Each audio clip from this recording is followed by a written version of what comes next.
Тийм учраас хэдэн гэдэг үг ерөөсөө хэрэггүй. За.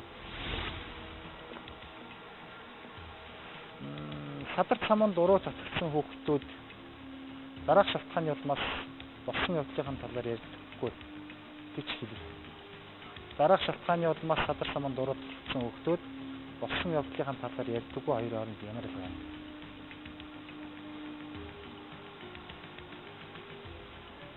Садар саманд уруу татагдсан хүүхдүүд дараах шалтгааны улмаас болсон явдлын талаар ярьдаггүй гэж хэлв.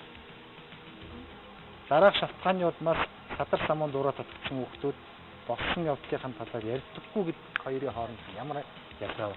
Ялгаа байхгүй болов? Өгүүлбэрийн бүтцийн хувьд ялгаатай. Өгүүлбэрийн бүтцийн хувьд ялгаатай. Нэгдүгээр. Өөр. Утгын хувьд ялгаатай. Миний хэлсийг ерөнхийдөө ойлгосон тийм ээ. Тогтоосон тийм ээ. Юу болсон явдлын хаа гэхээр хүүхдүүдэд хамаатуулаад За би дахиад хэлье. Дараах шалтгааны улмаас садар саманд уруу татагдсан хүүхдүүд болсон явдлын талаар ярьдаггүй. Нэгдүгээр үг та нарын хэлсэн үг. Хоёрдугаар хэлбэр. Садар саманд уруу татагдсан хүүхдүүд дараах хэдэн шалтгааны улмаас болсон явдлын талаар ярьдаггүй. Өгүүлбэрийн бүтцээс ялгаатай. Нэгдүгээр утга нь адилхан уу?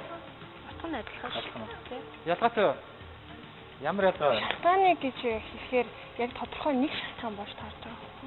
Дараах хит хитэн шалтгаан гэхээр чинь тэр хүмүүсийг уруу татагдсан нөлөөсөн хит хитэн шалтгаан байна гэсэн. Тэгвэл дараах хитэн шалтгаан болно юм уу? Дараах.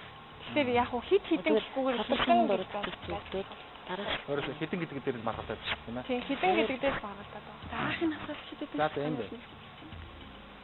Хамгийн гол алдаа бол наад чинь өгүүлбэрийн гишүүдийн байдлаараа буруу байсан болж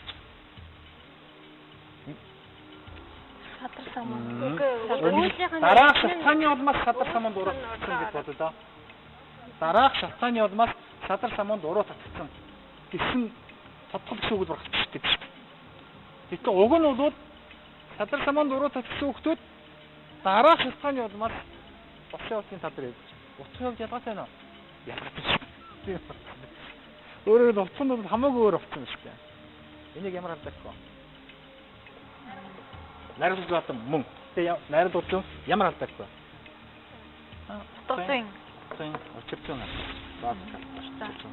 Өгүүлбэрийн гишүүдийн байр дэвтрээ буруу байрч учраас утга нь өөр байсан.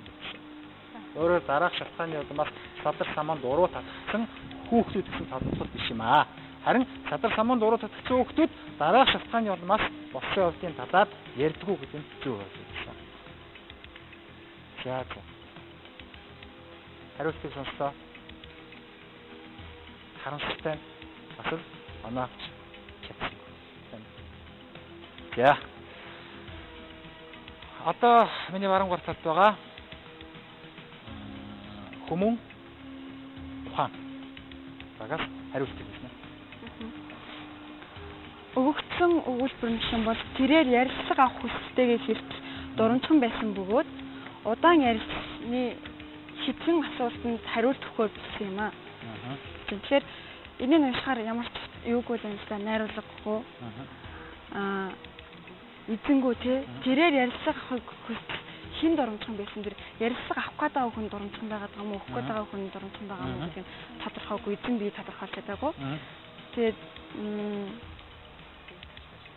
тийм үг туссан бас үг орхисон байгаа.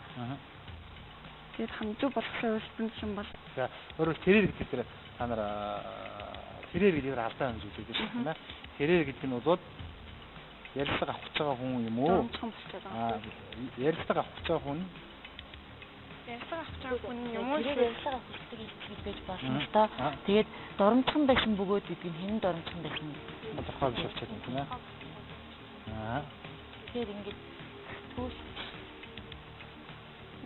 ярилцлага авах гэж хариулт. Тэгэхээр буруу.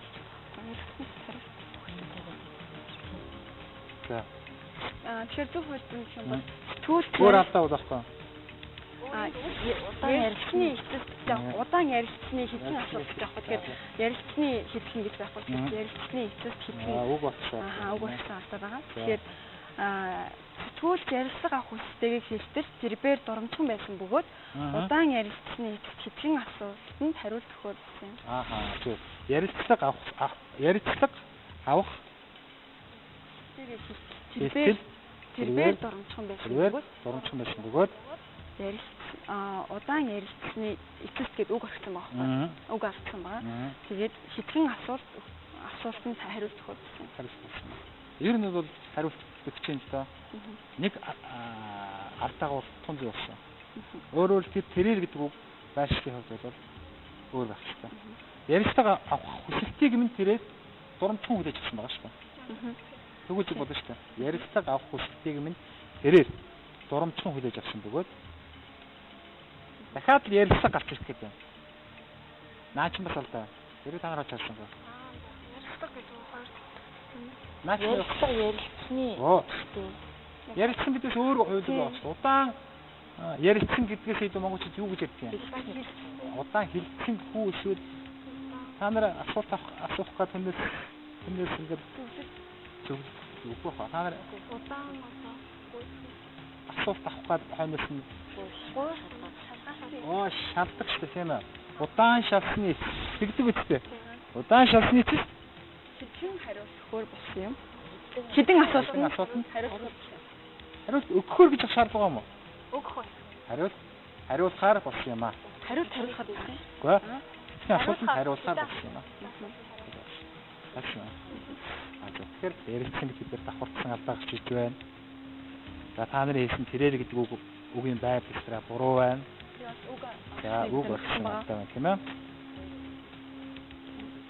За ингээд танаа баг нэг оноо өгдөг нь содрог болох тийм ээ. Яг нэг алдаа голтон зөв оноо олж хариулсан шүү дээ. Тийм учраас танаа нэг оноо өгье. Харин бас эцсийн өдөр алдаануудыг бол та нар олж харсангүй үүнээс бас сэтгүүлч болох улсууд энэ бүгдийг нягтлан сайн хэрэгжүүлж байна шүү. Уралдаанд таны мэдхүүн Тунгамал нэвтрүүлэг өндөрлөгт өгч байна.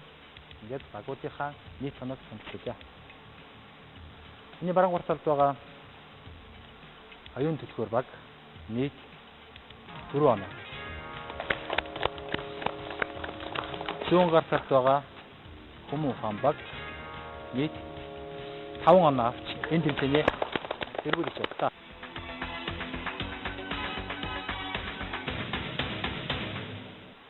Монсодор хэвлэлийн компаниас энэ тэмцээнд төрүүлсэн ханаа баг шифэг цагаан сууд нэг тусалж маш гоё юм. Хайрын шидний шилэг өгөөж